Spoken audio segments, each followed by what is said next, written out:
قرآن کې الله وی چې یو خو پردو کورونو ته مزئ دا آداب دي پردي کور ته مزه پردی کور څه ته وایي د ماما کور ته مزه د تره کور ته مزه پردي کورونه دي ستا کور نه دی د دې تګ نه مشکل پیدا کیږي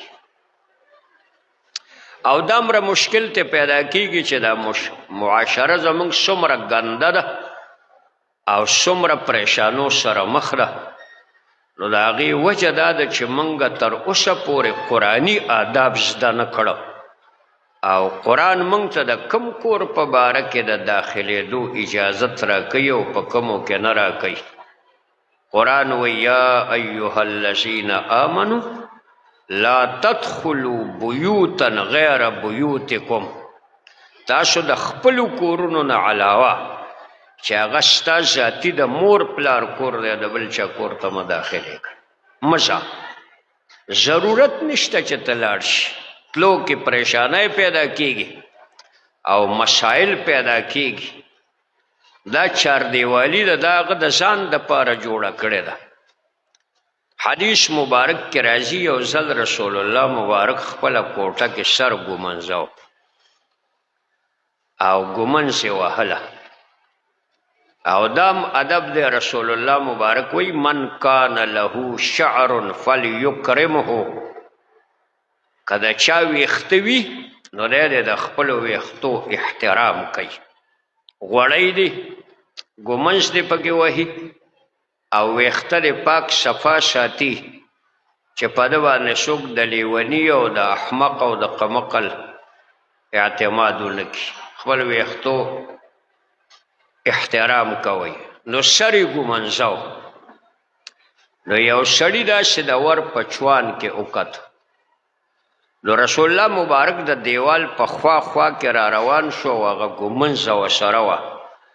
هغه ګومنځ یا د هډوکي وه یا د لرګي وه د هغه وخت په مناسبت نو رسول الله مبارک د دیوال په خوا کې غلی را روان او چې کله ور پورې راورسېده نو هغه سړی شاته شه رستو شه رسول الله مبارک ورپسې راووته ورته یې وی که ته ما په دې ور کې بیا مونته یې وی نو دا ګومنځ به ما ستا د سترګو کې داسې درمنډلې وه ته زما ته په دې ور کې څنګه ګورې دې ته آداب وایي قرآن مجید د دې آیات اولنی ادب دا دی چې پردي کور ته مزه که هغه ستا د ترور کور دی که هغه ستا د ماما کور دی که هغه دی د تر کور دی اگر چې پښتانه دی ته خپل کورونه وایي خو دا خپل کورونه په دې معنا نه دي چې موږ د 24 ګنټې هغې ته روان یو او هغوی دې هم نه راځي ضرورت په خپل ځای باندې دی نو قرآن وایي چې پردو کورونو ته مه داخلېږئ په دې کې ډېر لوی مشکلات دي د نظر حفاظت ته نشي کولی د غوږ حفاظت نشي کولی د لباس حفاظت نشي کولی د هغه کور د تګ او د راتګ ادب تا ته نه دی یاد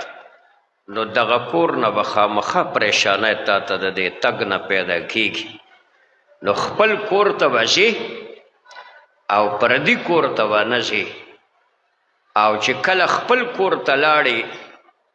او ننوتې نو حتی تستأنسو تر دې چې ته اجازت وغواړې او چې کله تا ته اجازت میلاو شو د داخلېدو نو تسلمو علی اهلها بیا په دغه چاردیوالۍ کې چې څوک هم پاتې کېږي په هغه ټولو باندې به سلام واچې دې ته ادب وایي د داخلېدو